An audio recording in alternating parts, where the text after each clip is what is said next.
mucha libertad, pero no tiene ni tiempo ni tiene plata. Entonces, esa es una cosa para que sepan valorar de acuerdo al proyecto que vayan a dar. Volvemos a lo que les decía. Desde la parte de vista empresarial o comercial, hay que cumplir objetivos. Con las casas hay que cumplir los sueños. Los recuerdos, las referencias visuales, los gustos individuales de cada uno de los miembros de las familias, porque son los que van a vivir ahí, y las dinámicas familiares son muy importantes también, para saber, digamos, qué sé yo, si el salón de televisión o el salón de juegos, si ellos pasan mucho tiempo ahí o realmente no es un aspecto que les interese. En fin, o sea, uno tiene que sensibilizarse, digamos, a nivel familiar para saber leer esas cosas y generar mejores espacios. Los análisis del trabajo entre la parte comercial, los consumos energéticos, el mejorar el rendimiento laboral y promover espacios amigables, que es lo que les decía con la parte comercial. Hay una parte que es fundamental cuando uno está con un cliente y son los bocetos. El hecho de que uno sepa bocetear no quiere decir que no tenga que dibujar como Da Vinci, no es eso, o sea, es que uno sepa representar gráficamente cosas para poder vender ideas. ¿Alguien sabe quién es eso? Recuérdense que no los puedo ver, entonces tienen que gritarme. ¿Alguien sabe? No. Ok, Frank Gehry, ¿saben quién es? ¿Frank Gehry? ¿No saben quién es Frank Gehry? Bueno, tienen que empezar por eso. Frank Gehry fue el que diseñó esto. Este fue un boceto con lo que él empezó para hacer esto. Guggenheim de Bilbao. Este es el Museo Guggenheim de Bilbao, exactamente. O sea, para que vean que lo que importa al final es lo que uno tiene en la cabeza, poder expresarlo a nivel de un lápiz y un papel.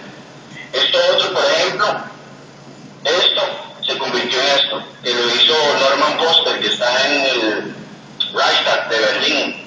O sea, vean simplemente que es un boceto sencillo, no tiene que tener un gran virtuosismo, digamos, para desarrollarlo, pero eso se convierte en eso. ¿Por qué? Porque plasmó la idea de una manera muy gráfica en algo y a raíz de ahí es que empieza todo el proceso del desarrollo. Este es el interior del edificio.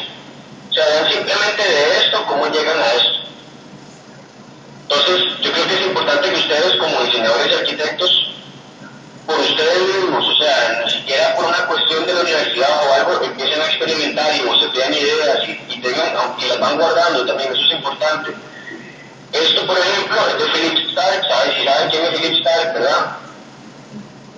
Philip Stark, ¿alguien? Philip Stark. No. ¿No? No. Anótenlo para que lo busquen. Bueno, yo creo que tienen que empezar. Frank Gehry es el arquitecto más famoso del mundo. Philip Stark es el diseñador más famoso del mundo. Entonces, si no tienen de referencia a esta gente, vayan hoy mismo e investiguen quiénes son. Porque, o sea, para un diseñador o un arquitecto no saber quién es Frank Gehry o Philip Stark, digamos o sea, es complejo. Tiene que empezar por pensar quién es esta gente. Esto lo diseñó Philip Stark hace muchos años en una pizzería. Él agarró un lápiz y empezó a dibujar y hizo esto. ¿Saben qué es esto? ¿Alguien me puede decir qué es eso? ¿A qué se les parece, por lo menos?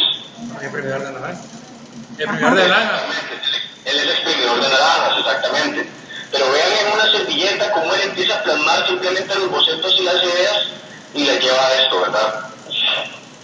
Estos son, por ejemplo, bocetos que uno tiene que aprender a desarrollar. Uno tiene que soltar la mano. O sea, créanme que uno no tiene que dibujar como Da Vinci para poder plasmar ideas. Son puras rayas, nada más.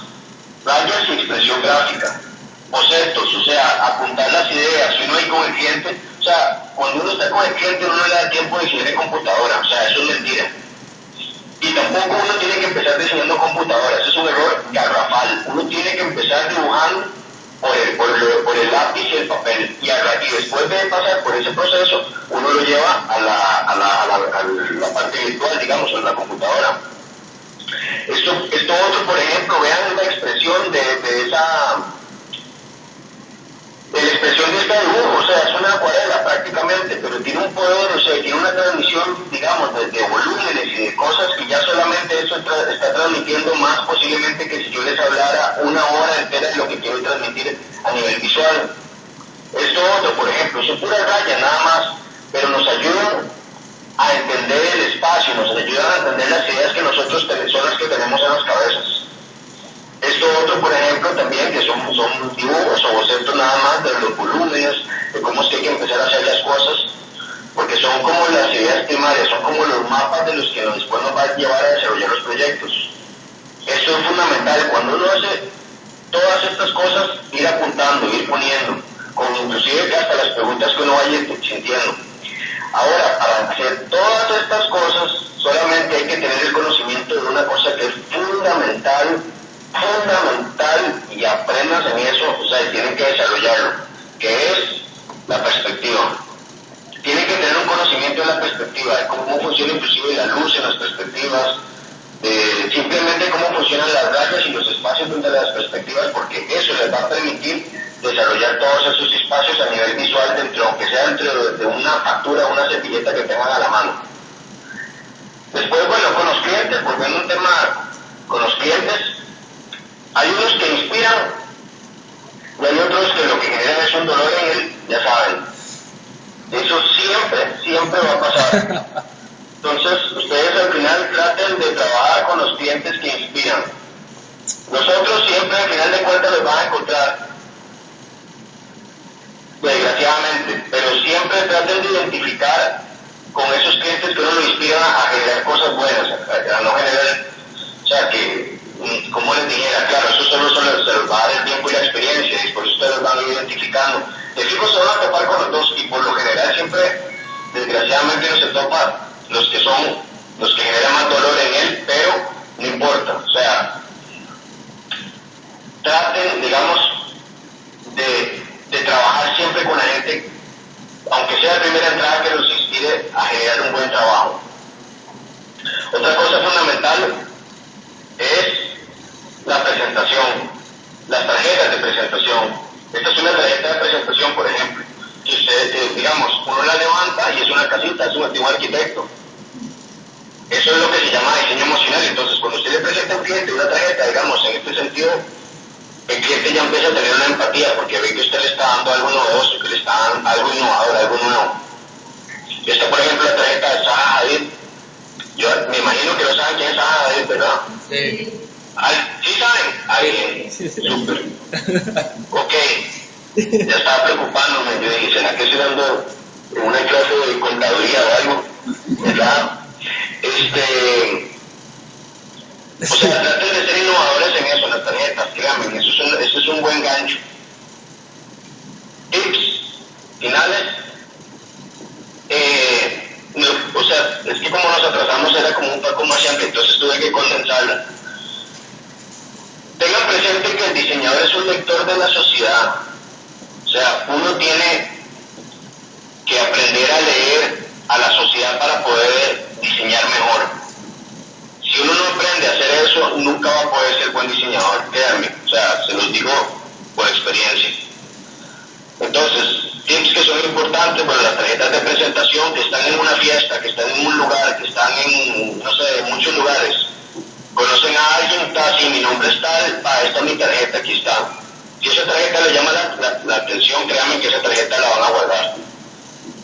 Por lo menos ustedes tengan desde ya una página en Facebook o en Twitter que no sea personal, o sea, la idea no es que uno se meta a esa página y vean, o sea, foto familiar, o sea, no, para eso estaba no, una página de ustedes, si fuera el caso, donde ya empiecen a mostrar su portafolio, donde empiecen a mostrar sus cosas, mientras logran tener una página web.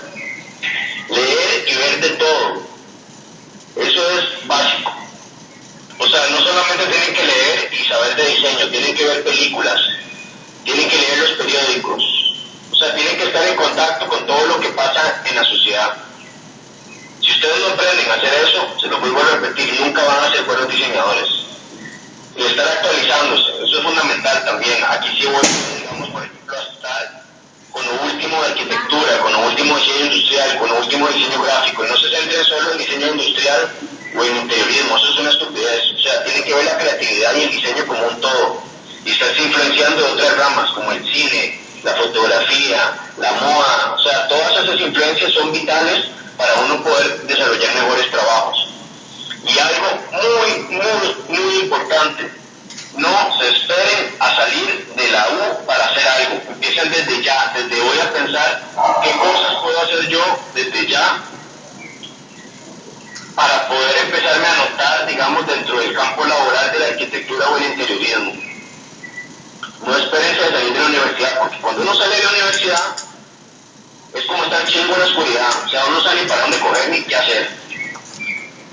Entonces, si uno ya tiene una base desde antes de poder irse a meter en diferentes campos y desarrollando cosas, le va a costar mucho menos o encontrar trabajo o montar sus propias empresas. Y hay algo también que no viene aquí, que se los digo, que también es muy importante. Traten en algún momento de llevar un curso de administración. Eso es básico, o sea, y no solamente les va a servir para su empresa, al final les sirve para todo. Pero el saber cómo administrar el lugar de trabajo donde ustedes están, o su empresa, en dado caso, es lo que les va a permitir crecer. Porque desgraciadamente uno como diseñador o como arquitecto, en la universidad no le enseñan a administrar nada. O sea, uno sale con una visión así muy básica de eso, pero cuando uno está en la calle se da cuenta de lo importante que es, desde saber montar una cotización hasta saber cómo cobrar y de qué manera hay que cobrar. Entonces, vamos a ver. ¿Me están escuchando? Sí. Ok, a ver si me ven. ¿Me ven? Sí. Ah, bueno, yo lo veo a ustedes. Para que pongan una cámara ahí, pero pongan media cámara para verlos. Es que si no, siempre me siento raro hablando en la pantalla.